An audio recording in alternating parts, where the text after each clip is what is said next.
Plane से उतरते ही उसे गिनती न होने जितने मिस्ड कॉल्स और मैसेज मिले। उसने आखिरी वॉइस नोट खोला। दी, मु दादाजी गुजर गए। देखते ही मुझे तुरंत कॉल बैक करो। लियू रुएन ने चेहरा सख्त रखते हुए बहन लियू यानरान को वापस कॉल किया। आखिर हुआ क्या? लियू यानरान कुछ सेकंड चुप रही। समझ गई कि उसने उसका वॉइस मैसेज पूरा नहीं सुना, तो फिर से दोहराया। आज जीजा जी अस्पताल आए मुंह बुजुर्ग से मिलने। बुजुर्ग ने तुम्हारी विदेश में ईतो सर के साथ वाली फोटो देख ली, एकदम भावुक हो गए। ब्रेन हेमरेज हुआ। बचाने की कोशिश के बाद कुछ ही देर में चल बसे। जीजा जी को बहुत धक्का लगा, इसलिए ये सुनकर लियू रुएन का चेहरा पीला पड़ गया। सांस तेज हो गई। उसने कसकर फोन पकड़कर बोली, वो कहाँ है? लियू यानरान कुछ सेकंड चुप रही, फिर बोली, पता नहीं। मु परिवार ने दोपहर में ही मु दादाजी के शव का दाह संस्कार कर दिया। अभी जीजा जी कहाँ हैं ये भी पक्का नहीं। बस इतना पता है कि वो अस्पताल से निकलते ही एक मांग रखी। लियू रुएन तुरंत समझ गई कि उसने क्या मांगा होगा। जॉलाइन खींच गई। मैं मानने वाली नहीं हूँ, लियू यानरान ने आगे कहा। दादी और मौसी पहले ही जीजाजी की मांग मान चुके हैं। लियू रुएन का चेहरा सख्त हो गया। उसने पैर से पास का सूटकेस लात मारकर उड़ा दिया। मैंने नहीं कहा कि मैं मानूंगी, लेकिन दी, इस बार तुम सच में हद पार कर गई हो। लियू रुएन का चेहरा और बिगड़ गया। उसने एक गाली दे डाली, जिससे लियू रुएन इतनी out of control. Liu ruin ने भौहों के बीच उंगलियां दबाईं। अंधेरी शक्ल लिए मुझे कॉल मिलाया, लेकिन किसी ने नहीं उठाया। तो उसने मिसेस लियू को कॉल किया। जुड़ते ही माँ बेटी दोनों चुप रहीं। लियू रुएन को गला सूखा लगा, फिर भी दबाकर आवाज में बोली, माँ, मुगे कहाँ है? क्या आप लोग साथ हैं? मिसेस लियू ने आखिर बोलना शुरू किया, टोन बहुत फीका, ठंडा। नहीं। लियू रुएन कुछ और कहना चाहती थी कि लियू चेंग ने फोन छीन लिया और सिर फोड़ देने वाली डांट। मैंने कौन सा पाप किया था जो तुम जैसी चीज पैदा हुई? फौरन घर आ जाओ। लियू रुएन बिना हाव भाव सुने जा रही थी, पर भीतर और ठंडी होती गई। मुगे अभी कहाँ है? अपने खुद के पति के बारे में मुझसे पूछ रही हो? तुम इंसान भी हो? मैं चेतावनी देता हूँ, उस ईतो नाम के आदमी को बोल दो, लियू के घर की दहलीज कोई होम ब्रेकर चढ़ नहीं सकता जब तक हम सब मर न जाएं। लियू रुएन के सीने में भारी दर्द हुआ। समझाना चाहती थी, मगर पहले वो सबसे नफरत इसी चीज से करता था, एक्सप्लेन करना। पापा, मेरा और उसका उस तरह का रिश्ता नहीं है। लियू चेंग ठंडा हंसा। है या नहीं, अब कोई फर्क नहीं। मुगे की बस एक मांग है, तलाक। अगर जरा भी जमीर है तो उसे आजाद कर दो। लियू रुएन ने तलाक सुना तो पीठ तन गई, मुट्ठियां भींच गईं। मैं उससे अलग नहीं होंगी। तुमने कह दिया तो नहीं हो जाएगा। तुम होती कौन हो? लियू पिता जितना बोलते उतना गुस्सा। लियू रुएन ने सीधे फोन काट दिया। दिल भी साथ में डूबता चला गया। उसने मुंह खोला, कुछ कहना चाहा, पर आखिर में कुछ न कह सकी। लियू जोंग, हमें अभी पहले मिस्टर मू को ढूंढना होगा। लियू रुएन ने धीरे धीरे नजर उठाई, चेहरा फक्सा। विला चलो। लौटते रास्ते पर लियू रुएन मुझे लगातार कांटेक्ट करती रही, पर उसने कितनी भी कॉल्स की, मैंने कोई नहीं उठाया। वो सीट पर टिक कर फोन कसकर पकड़े रही। तेज चलाओ। सोंग याओजी ने एक्सेलरेटर दबा दिया। जी, लियू जोंग, पहुंच गए। लियू रुएन ने दरवाजा खोला, नीचे उतरी। सोंग याओजी पीछे पीछे। वो थोड़ा खोई सी लियू रुएन की हड़बड़ी भरी पीठ को देखती रही। झांग आंटी ने उसे देखा। आप लौट आई? लियू रुएन का दिल घबराया। नजरें मगर सीधे दूसरी मंजिल पर। मुगे घर पर है? झांग आंटी ने कहा। नहीं देखा। उसका चेहरा बिगड़ा देख वो पूछ बैठी, क्या हुआ? लियू रुएन ने ध्यान नहीं दिया। तेजी से ऊपर गई, बेडरूम का दरवाजा खोला। सब चीजें वहीं थीं, मेरा कंप्यूटर और निजी सामान तक। फिर भी उसे बेचैनी थी। सब कुछ तो है, पर मैं खुद यहां नहीं। उसे ये तक नहीं पता कि मैं कहाँ हूं। उसे मुझसे मिलना है, अभी, इसी वक्त। लियू रुएन चेहरा सख्त किए मुड़कर नीचे आई। झांग आंटी ने तभी फोन रखा, ऊपर देखा। हम दोनों को देखकर थोड़ा चौंक गई। लियू रुएन रुक गई, नजरें गहरी करके उनसे पूछा, किसका फोन था? झांग आंटी शायद अभी पूरी तरह समझी नहीं थी। मिस्टर मू ने कहा कि मैं अपने घर लौट सकती हूँ, और ये भी कहा कि वो आगे कभी वापस नहीं आएंगे। उनके कमरे की चीजें मुझे खुद ही निपटा देने को कहा। लियू रुएन का चेहरा और स्याह हुआ। और क्या कहा? झांग आंटी ने हक्का बक्का सिर हिलाया। कुछ नहीं मिस, हुआ क्या है? सुबह तो सब ठीक था। लियू रुएन ने आंखें बंद की। मेरे भाई मु यूनशुआन का नंबर ढूंढकर डायल किया। लियू रुएन को लगा ये कॉल भी कोई नहीं उठाएगा। तभी मु यूनशुआन की ठंडी आवाज आई, लियू जोंग। लियू रुएन की आवाज भारी थी, शायद ही कभी इतनी नरम। मुगे कहाँ है? मैं उससे मिलना चाहती हूँ। मु यूनशुआन ने उसकी आवाज सुनी, चेहरा और ठंडा हो गया। तलाक एग्रीमेंट लियू घर में है, वक्त मिले तो साइन कर दीजिए। कृपया मेरे भाई को छोड़ दें, उसे जीने दीजिए। ये कहकर मु यूनशुआन ने फोन काट दिया। कॉल खत्म हो चुकी थी। लियू रुएन तेजी से सीढ़ियां उतरी, सीधे दरवाजे की ओर। पुराने घर लौटो। वहां का माहौल बेहद दबा दबा था। लियू परिवार ने सब भारी काले कपड़े पहन रखे थे, मु दादाजी के लिए शोक के तौर पर। जैसे ही घर में दाखिल हुई, लियू रुएन की पुतलियां उससे सिमट गईं, और आखिर में वो सीधा दादी के सामने घुटनों पर बैठ गई। दादी, मुगे कहाँ है? मुझे उससे मिलना है। लियू दादी ने आंखें कड़ी बंद रखीं, हाथ में जपमाला घुमा रही थीं। लियू रुएन पर कोई ध्यान नहीं। लियू रुएन ने सिर झुका रखा, चेहरा जड़सा। वो कहाँ है? मिसेस लियू ने आह भरी। मुगे को कुछ नहीं चाहिए, लेकिन हमने उसके नाम पर एक फंड सेट कर दिया है। तुम्हारी दादी ने अपने शेयर भी उसे ट्रांसफर कर दिए हैं। अगर कोई दिक्कत नहीं तो साइन कर दो। लियू रुएन की देह सख्त हो गई। उसने लियू माँ के आगे के हुए तलाक एग्रीमेंट को कांपते हाथों से लिया। आखिरी पेज पलटा। वाकई मेरा ही सिग्नेचर था। उसने जोर से मुट्ठी भींच ली। तो आप लोग मुझे नहीं बताएंगे कि वो कहाँ है ना? लियू पिता लियू चेंग ने उसे ठंडे नजरों से देखा। उसके सामने आकर बोले, क्या वो अब भी तुमसे मिलना चाहता होगा? मुगे मेरा पति है, मैं उसे ढूंढूंगी, चाहे इस शहर को छानना पड़े, मैं उसे ढूंढकर ही रहूंगी। ये कहकर उसने ठंडी नजर सोंग याओजी पर डाली। डायरेक्टर वांग से कांटेक्ट करो, भोर से पहले आदमी को ढूंढ निकालो। लियू छेंग का चेहरा तमतमा गया। आगे बढ़कर उसका कॉलर पकड़ लिया। अब पता चला कि वो तुम्हारा पति है? उसे तुम्हारी जरूरत थी, तब तुम कहाँ थी? लियू रुएन ने गला खंखारा, रूंधी आवाज में कहा, मैं उससे समझा सकती हूँ। लियू छेंग ने उसे काट दिया। मैं बस पूछता हूँ, जो तुमने मुगे से वादा किया था वो निभाया? क्या तुमने उसे धोखा नहीं दिया? लियू रुएन बोल न सकी। उसने निभाया नहीं और सच में धोखा दिया मुगे को। मैं बस नहीं चाहती थी कि वो ज्यादा सोचे। मेरा और ईतो छेंग का मर्द औरत वाला रिश्ता नहीं है। मैं मुगे को साफ समझा दूंगी। मिसेस लियू आगे आईं, चुपचाप उसे देखती रहीं। देर बाद आह भरी। लियू रुएन की पुतलियां सिकुड़ी। उसने मिसेस लियू की तरफ देखा, आवाज नरम कर ली, माँ, मुझे बताइए वो कहाँ है? मैं उससे मिलना चाहती हूँ, आप मुझे उससे मिलवा दीजिए। मिसेस लियू ने सिर हिलाया। मैं नहीं रोक रही, पर मुझे और तुम्हारे पापा को पता ही नहीं। लियू छेंग ठंडा हंसा। पता है क्यों उन्होंने कोई शोक सभा भी सेट नहीं की और सीधे दफना दिया? क्योंकि वो लोग तुम्हारे पत्नी वाले दर्जे को मानना ही नहीं चाहते और तुम्हें सामने भी नहीं आने देना चाहते। लियू रुएन, तुम उसकी पत्नी कहलाने लायक नहीं हो। लियू रुएन कुछ लाचार सी खड़ी रही, मानो इस बात का मतलब समझ ही ना पाई। लियू दादी ने धीरे धीरे आंखें खोली। चेहरे पर अब ममता नहीं थी। अगर तुम मुझे अब भी दादी मानती हो तो साइन करके तलाक ले लो। उसे फिर कभी मत ढूंढना, उसकी जिंदगी को और मत परेशान करना। लियू रुएन का दिल बर्फ सा हो गया।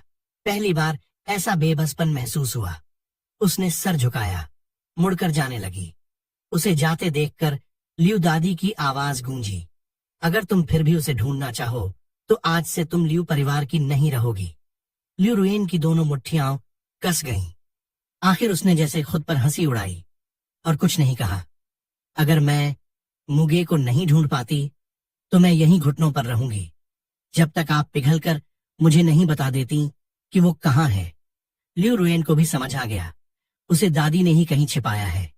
लियू दादी ने पोती को एक नजर देखा और उठ खड़ी हुई। मिसेस लियू जाकर उन्हें संभालने लगी। लियू चेंग ठंडी हुंकार भरकर कमरे में लौट गया।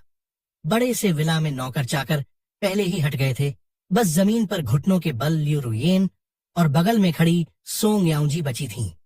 असिस्टेंट सोंग याओजी ने दांत भींचे और साथ में घुटनों पर बैठ गई। लियू झोंग, लियू रुएन ने आंखें नीची कर रखीं। रोशनी में उसका भाव पढ़ना मुश्किल था। सोंग याओजी धीरे बोली, लियू झोंग, क्या प्राइवेटली लोगों को लगा दें कि मिस्टर मू को ढूंढें?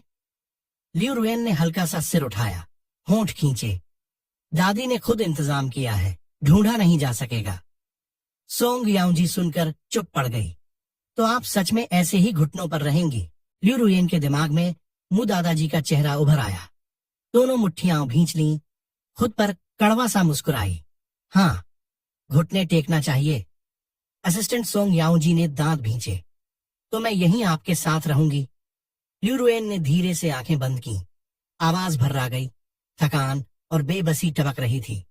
जरूरत नहीं, तुम्हारे पास और काम है। कहिए, लियू जोंग। लियू रुएन ने धीरे आंखें खोली, आंखों में थोड़ी चमक लौटी। फोटो के बारे में पता करो। सोंग याओजी तुरंत उठी। हाँ लियू जोंग, मैं अभी क्लियर कराती हूँ। लियू रुएन चुप रही, बस हॉल में टिक कर बैठी। दिमाग में बस मेरा ही चेहरा घूमता रहा। उधर अस्पताल में मुझे जैसे एक बहुत लंबा सा सपना आया।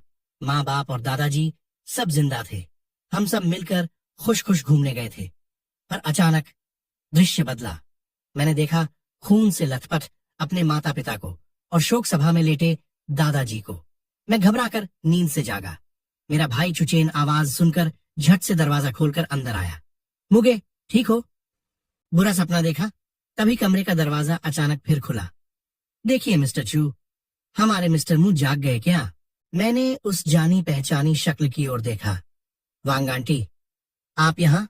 वो जटिल फिर भी दुलार भरी निगाहों से मुझे देखने लगी। दादी का फोन आया था, मुझे वापस आकर तुम्हारी देखभाल करने को कहा। अब मैं यहीं तुम्हारे पास रहूंगी, चिंता मत करो। मैं दादी की ये मेहरबानी ठुकरा नहीं सका। मुस्कुराना चाहा पर मुस्कुराहट आई नहीं। ठीक है वांग आंटी, समझ गया, आगे आपको तकलीफ दूंगा। इतना कहकर मैंने वांग आंटी के लाई हुई सूप ले लिया। 10 मिनट बाद वांग आंटी ने देखा कि मैंने सूप खत्म कर लिया है। चम्मच और कटोरा समेट ली। मुगे, मैं बस बाहर ही हूं, जरूरत हो तो आवाज दे देना। मैंने सिर हिलाया। ठीक है, धन्यवाद वांग आंटी। दोनों एक के बाद एक निकल गईं। मैंने मुड़कर साइड टेबल पर रखा फोन उठाया। देखा सब लियू रुएन के मिस्ड कॉल्स थे। मैंने सीधे लियू रुएन का कांटेक्ट पूरी तरह डिलीट कर दिया, ब्लॉक कर दिया।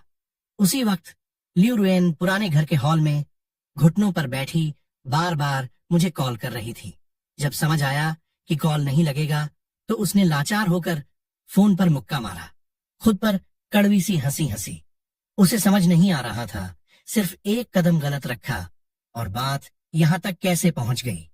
देर रात मिसेस लियू पानी पीने निकली। उसे अब भी घुटनों पर देखकर बस ठंडे स्वर में बोली, अंजाम पता था तो शुरुआत क्यों की? मैंने कब से समझाया था कि जियांग घर के उन 2 भाइयों से उलझो मत। तुमने कब मेरी सुनी? लियू रुएन का गला खुरदुरा और सूखा था। मुझे बस मूगे से एक बार मिलना है। मान लो मूगे तलाक भी चाहें तो मुंह से खुद कहें, वरना मैं साइन नहीं करूंगी। मिसेस लियू ठंडेपन से बोली, अब तुम्हारी चलने वाली नहीं। इस घर में कोई भी तुम्हारी दादी के खिलाफ नहीं जा सकता। लियू रुएन ने धीरे धीरे बाजू उठाकर अपनी माँ का हाथ थामा। मिसेस लियू का गला रुक सा गया। वो बेटी को थोड़ा खोई सी निहारती रहीं। बड़ी होने के बाद उनके बीच इतना पास पास रहना कम ही हुआ था। मिसेस लियू ने होंठ भींचे, धीरे से बैठ गईं। तुम्हें पता है मु दादाजी ने जाने से पहले आखिरी बात क्या कही थी? वो तुम्हें देखना चाहते थे, तुम जानती हो? लियू रुएन का पूरा बदन सख्त हो गया। नजरें उन्हीं पर जमी रहीं। मिसेस लियू शांति से उसे देखती रहीं। पर तुम्हारा फोन लगातार नॉट रीचेबल था। आखिर में बुजुर्ग ने वार्ड में तुम्हारी एक आदमी के साथ फोटो देखी। ल्यू रुएन ने आंखें बंद की, आवाज बैठी हुई। कौन सी फोटो? मिसेस ल्यू का रवैया थोड़ा नरम फिर भी ठंडा। वार्ड में तुम्हारी और उस ईतो छेंग वाले आदमी की तस्वीर। तुम दोनों ने क्या किया ये तुम खुद जानती हो। ल्यू रुएन ने खुद पर हंस दिया। उसकी टांग टूट गई। वो जान देने की धमकी दे रहा था। मैं मुंह मोड़ कैसे लेती? मैंने उसे वादा किया था। हाँ, तुमने ईतो छेंग से उसके भाई की देखभाल का वादा किया था। पर रुएन, अपने पति से किए वादे का क्या? मुझे सच में पता नहीं था। अगर पहले से पता होता मैं नहीं जाती। माँ, मैं उससे मिलना चाहती हूँ। मुझे उससे मिलना ही होगा। मिसेस लियू ने सिर हिलाया। मैं नहीं छिपा रही। सब कुछ तुम्हारी दादी ने खुद इंतजाम किया है। यहाँ तक कि मुँह बुजुर्ग के दफन के वक्त भी हम कब्रिस्तान नहीं गए, बस बाहर दूर खड़े रहे। तुम्हारी दादी कहती हैं कि उन्हें मुंह परिवार के बुजुर्ग से माफी मांगनी चाहिए। उनसे नजर मिलाने की हिम्मत नहीं। ये सुनकर ल्यू रुएन ने माँ का हाथ छोड़ दिया। तो मैं यहीं घुटनों पर रहूंगी जब तक दादी मुझे नहीं बता देती। ल्यू पिता ल्यू छेंग न जाने कहां से आ गए। उसकी बात सुनते ही डांट पड़े। फिजुल, तुम अगर यहीं घुटनों पर बैठी रही तो कंपनी नहीं चलानी क्या? ल्यू रुएन ने पलकों को बंद किया, चेहरा सपाट। आप है ना? ल्यू छेंग गुस्से से बोला। तुम्हारी माँ सही कहती है, अंजाम पता था तो शुरुआत क्यों? तभी ल्यू रुएन के सीने में तेज ऐंठन उठी। वो छाती का भीषण दर्द संभाल नहीं पाई। एक हाथ से फर्श सहारा लिया। मिसेस ल्यू घबरा गई। तुम ठीक हो? ल्यू छेंग भी कुछ कदम बढ़कर झुका। मुंह से भले डांट रहा था, पर आखिर बेटी ही थी। ल्यू रुएन का चेहरा नीला पड़ गया। माथे पर पसीने की महीन बूंदें उभर आईं। वो अचानक जोर से बोली, मैंने कहा आप लोग जाकर आराम करें। ये सुनकर ल्यू छेंग के चेहरे पर आई चिंता फौरन गायब हो गई। अक्ल नहीं है इसे घुटने टेकना पसंद है तो रहने दो। हम चलें आराम करने। मिसेस ल्यू ने मुंह खोला, पर आखिर कुछ नहीं बोली, बस उसे गहराई से देखती रही। ल्यू रुएन एक हाथ से जमीन थामे रही। सीने में सुइयों सी पीड़ा फैलती गई। दिमाग में धीरे धीरे उस दिन का सीन उभरा जब मैं एयरपोर्ट पर उसे बोर्ड करने छोड़ने गया था। कितने दिन में लौटोगी? अगर कुछ न बदला तो 3 दिन। मैंने हल्का सा सिर हिलाया, फिर उसे गले लगाया। ठीक है, मैं घर पर तुम्हारा इंतजार करूंगा। उसने मेरे सिर पर हल्के हाथ फेरे। होठों पर मुस्कान आई। पहली बार बिजनेस ट्रिप पर जा रही हूं और हस्बैंड छोड़ने आया है। काफी अच्छा लग रहा है। भले ये उसने जिद से मनवाया था। प्लेन में चढ़ने ही वाली थी कि वो मुड़ी, मुझे देखा। मैं वहीं खड़ा उसे देख रहा था। मुझे अचानक हैचिंग जाने का मन नहीं किया। मैंने बगल में खड़ी असिस्टेंट सोंग याओजी से कहा, मुझे थोड़ी रिग्रेट हो रही है। सोंग याओजी बोली, किस बात की? ल्यू जोंग, हैचिंग की ब्रांच मुझे खोलनी ही नहीं चाहिए थी। सोंग याओजी थोड़ा सन्न रह गई, बस इतना बोली, लव वाकई डरावना है। यादें धीरे धीरे धुंधली हुई। ल्यू रुएन ने धीरे धीरे घुटनों पर शरीर सीधा किया। सच में बहुत डरावना। इसी पल उसे समझ आया कि मूगे उसके लिए कितना जरूरी है। अगले दिन सुबह मिसेस ल्यू ने दादी के कमरे के दरवाजे पर दस्तक दी। दादी थकी सी पलंग से टिककर जपमाला फेर रही थीं। वो अभी भी नीचे घुटनों पर है। मिसेस ल्यू ने सिर हिलाया। हाँ, पूरी रात हो गई। दादी ने धीरे धीरे आंखें मूंदी। उसका और उस लड़के का आखिर मामला क्या है? तुम कितना जानती हो? मिसेस ल्यू ने कुछ भी नहीं छिपाया। कुछ मिनट बाद दादी ने सब सुन लिया। एक लंबी सांस ली, नजर उठाई झुकाई। इन 2 बच्चों की किस्मत में शायद साथ कम था। दादी जब नीचे उतरी तब तक लगभग दोपहर हो चुकी थी। ल्यू दंपति सोफे पर इंतजार कर रहे थे। दादी को उतरते देख सब खड़े हो गए। ल्यू रुएन ने सिर उठाया, आंखें लाल। दादी, मुझे मूगे से मिलना है। आप हमें एक बार मिलवा दीजिए। दादी ठंडी रही। मुगे तुमसे नहीं मिलना चाहता, कभी नहीं। ये बात दोबारा सुनकर ल्यू रुएन की दोनों मुट्ठियां कस गईं। वो लंबे वक्त तक खामोश रही, फिर खुद पर कड़वी हंसी। तो आप मुझे उससे मिलाने नहीं देंगी, है ना? दादी की भौहें सिकुड़ी। गलती है तो माननी पड़ेगी। लियू रुयेन के होंठ हल्के खींचे, चेहरा सपाट। मैंने माना तो है, पर मैं सामने मिलकर मानूंगी। दादी सख्त हुई। पर ये भी तो देखो, सामने वाला तुम्हें मौका देना चाहता है या नहीं, या फिर तुम बस उसे मजबूर ही करोगी। ये बात लियू रुयेन के दिल में चुभ गई।